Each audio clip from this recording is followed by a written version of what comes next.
عالمی نظام میں دوہرا معیار اور ایران کے خلاف جارحیت کی مذمت کرتے ہیں۔ طرف امارات اور ایران کے اعلیٰ حکام کے درمیان خطے میں کشیدگی کم کرنے کے لیے اہم رابطہ۔ اماراتی سرکاری میڈیا کے مطابق جنگ شروع ہونے کے بعد دونوں ممالک کے درمیان پہلا اعلیٰ سطحی ٹیلی فونک رابطہ ہے۔ امارات کے نائب صدر اور نائب وزیر اعظم شیخ منصور بن زید ال نہیان نے ایران کی پارلیمنٹ کے اسپیکر محمد باقر کالیباف سے فون پر گفتگو کی۔ دونوں رہنماؤں نے خطے کی تازہ صورتحال پر تبادلہ خیال کیا اور کشیدگی کم کرنے کے ممکنہ طریقوں پر غور کیا۔ سیز فائر کے دوران ایران کی جنگی تیاری عروج پر، میزائل بیسز بحال کرنے کا عمل تیز کر دیا۔ برطانوی اخبار دی ٹیلی گراف نے سیٹلائٹ تصاویر کے حوالے سے انکشاف کیا ہے کہ ایران جنگ بندی کے دوران اپنے زیر زمین میزائل اڈوں کو بحال کرنے کے لیے تیزی سے اقدامات کر رہا ہے۔ بھاری مشینری کے ذریعے سرنگوں کے داخلی راستوں سے ملبہ ہٹایا جا رہا ہے۔ خاص طور پر خمین کے قریب میزائل بیسز پر سرگرمیاں دیکھی گئی ہیں۔ حملوں میں ایران کی میزائل اڈوں کے داخلی راستے منہدم کیے گئے تھے۔ تاہم ابتدائی جائزوں سے ظاہر ہوتا ہے ان زیر زمین تنصیبات کا تقریباً نصف حصہ اب بھی محفوظ اور قابل بحالی ہے۔ ایران اپنی بیلسٹک صلاحیتوں کو تیزی سے بحال کرنے کی کوشش کر رہا ہے۔ اسرائیل کے جنوبی لبنان میں 200 زائد حملے۔ اسرائیل کا کہنا ہے گزشتہ 24 گھنٹوں کے دوران لبنان کے جنوبی علاقوں میں حزب اللہ کے 200 زائد ٹھکانوں کو نشانہ بنایا گیا۔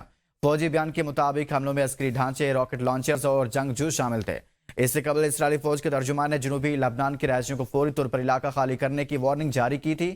انہوں نے کہا حزب اللہ کی سرگرمیاں اسرائیلی فوج کو سخت کارروائی پر مجبور کر رہی ہیں، تاہم دعویٰ کیا کہ شہریوں کو نشانہ بنانے کا کوئی ارادہ نہیں۔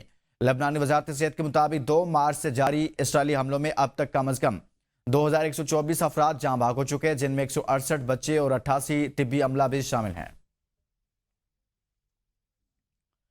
مجھے اس بات پر شدید مایوسی اور غصہ ہے کہ امریکہ اس جنگ میں بغیر کسی واضح حکمت عملی یا اخراج کے منصوبے کے داخل ہوا۔ برطانوی وزیر خزانہ ریچل ریورز کا کہنا ہے کہ یہ ایک ایسی جنگ ہے جس کا ہم نے آغاز نہیں کیا، نہ ہی ہم یہ جنگ چاہتے تھے اور نہ ہی اس بات کی واضح سمجھ تھی کہ وہ کیا حاصل کرنا چاہتے ہیں۔ اس کے نتیجہ میں آبنائے ہرمز بند ہو چکی ہے۔ راولپنڈی کی اڈالہ جیل میں بانی پی ٹی اے کی اہلیہ بشرا بی بی کی آنکھوں کا طبی معائنہ۔ سرکاری اور نجی اسپتالوں کے ماہر ڈاکٹروں پر مشتمل 3 رکنی میڈیکل ٹیم جیل سے واپس روانہ ہو گئی۔ ٹیم میں الشفا ٹرسٹ آئی اسپتال کے ڈاکٹر ندیم قریشی، پیمز کے ڈاکٹر محمد عارف شامل، ہولی فیملی اسپتال کے ڈاکٹر آفاق بھی ٹیم میں شامل تھے۔ طبی معائنہ 2 گھنٹے تک جیل اسپتال میں جاری رہا۔ ذرائع کے مطابق میڈیکل ٹیم نے آنکھوں کے لیے قطرے تجویز کیے ہیں۔ بشرا بی بی نے آنکھوں کے مسائل کے حوالے سے شکایت کی تھی۔ میڈیکل ٹیم کو اڈالہ جیل اسپتال کے طبی عملہ کی بھی معاونت حاصل تھی۔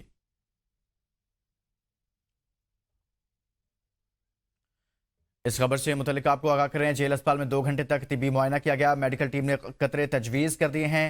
میڈیکل ٹیم کو اڈالہ جیل اسپتال کے طبی عملے کی معاونت بھی اس موقع پر حاصل تھی۔ اڈالہ جیل میں بشرا بی بی کی آنکھوں کا طبی معائنہ کیا گیا ہے۔ مزید اس متعلق آپ کو آگاہ کریں، 3 رکنی میڈیکل ٹیم نے معائنہ کیا۔ پیمز اور ہولی فیملی اسپتال کے ڈاکٹرز پر مشتمل یہ ٹیم تھی۔ جیل اسپتال میں 2 گھنٹے تک طبی معائنہ کیا گیا ہے۔ راولپنڈی کی اڈالہ جیل میں بانی پی ٹی اے کی اہلیہ بشرا بی بی کی آنکھوں کا طبی معائنہ کیا گیا ہے۔ سرکاری اور نجی اسپتالوں کے ماہر ڈاکٹرز پر مشتمل 3 رکنی میڈیکل ٹیم جیل سے واپس روانہ ہو گئی ہے۔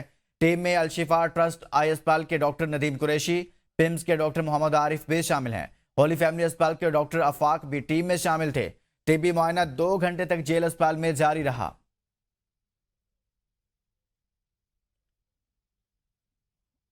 ورچوئل اثاثوں کو قانونی حیثیت دینے کے لیے نیا قانون نافذ۔ پاکستان ورچوئل اثاثہ ریگولیٹری اتھارٹی لائسنسنگ اور نگرانی کی ذمہ دار ہوگی۔ اعلامیے کے مطابق 2018 کا پرانا ورچوئل کرنسی سرکولر ختم، نیا فریم ورک نافذ کر دیا گیا۔ پاکستان ورچوئل اثاثہ جات ریگولیٹری اتھارٹی لائسنسنگ اور نگرانی کی ذمہ دار ہوگی۔ اسٹیٹ بینک کے ریگولیٹڈ ادارے لائسنس یافتہ وی اے ایس پیزا اکاؤنٹس اور بھی کھول سکیں گے۔ بینکوں کو وی اے ایس پی کا لائسنس بھی حاصل کر کے اس کی تصدیق کرنا ہوگی۔ صارفین کو فنڈز کے لیے علیحدہ کلائنٹ منی اکاؤنٹس ہوں گے اور رقوم ملانا ممنوع ہوگا۔ یہ اکاؤنٹس روپے میں ہوں گے اور نقد جمع یا نکاسی کی اجازت نہیں ہوگی۔ Bank V A S Ps کی جانچ پڑتال کریں گے اور نگرانی یقینی بنائیں گے۔ مشکوک لین دین رپورٹ ایف ایم یو کی ہوگی۔ مشرق وسطی کشیدگی اور آئی ایم ایف دباؤ وفاقی ترقیاتی، اس متعلق آپ کو خبر دی، لیکن آگے بڑھیں گے اور اب آپ کو بتائیں سپریم کورٹ نے پی آئی اے ملازم کو 24 سال کی پینشن ادا کرنے کا حکم دے دیا ہے۔ عدالت نے ایم ڈی پی آئی اے کو بھی ذاتی حیثیت میں طلب کر لیا۔ درخواست پی آئی اے کے سابق ملازم مصطفیٰ انصاری کی جانب سے دائر کی گئی تھی۔ وکیل مصطفیٰ انصاری نے عدالت کو بتایا، میرے موکل کو 2002 میں اسکیم کے تحت ریٹائرڈ کیا گیا۔ سندھ ہائی کورٹ کے حکم پر پینشن سمیت دیگر مراد فراہم کی گئی ہیں۔ گزشتہ 24 سال کے بقایا جات ادا نہیں کیا جا رہا ہے۔ جسٹس شاہد وحید نے پوچھا کیا ملازم کو پینشن ادا نہ کرنے کا کوئی قانون ہے؟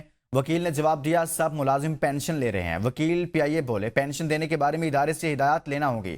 اس پر عدالت نے کہا آئندہ سماعت سے پہلے پینشن ادا نہ ہوئی تو ایم ڈی خود پیش ہوں۔ کیس کی مزید سماعت 23 اپریل تک ملتوی کر دی گئی۔